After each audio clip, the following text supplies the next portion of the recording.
پیارے بچوں، حضرت حذیفہ رضی اللہ عنہ سے روایت ہے کہ رسول اللہ صلی اللہ علیہ وسلم نے ارشاد فرمایا، جس طرح کپڑے کے نقش و نگار گھس جاتے ہیں اور مانند پڑ جاتے ہیں، اسی طرح اسلام بھی ایک زمانے میں مانند پڑ جائے گا، یہاں تک کہ کسی شخص کو یہ علم تک نہ رہے گا کہ روزہ کیا چیز ہے اور صدقہ و حج کیا چیز ہے۔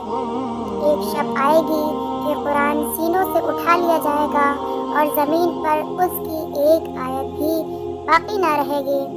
متفرق طور پر کچھ بوڑھے مرد اور کچھ بوڑھی عورتیں رہ جائیں گی جو یہ کہیں گے کہ ہم اپنے بزرگوں سے یہ کلمہ لا الہ الا اللہ سنا تھا، اس لیے ہم بھی یہ کلمہ پڑھتے ہیں۔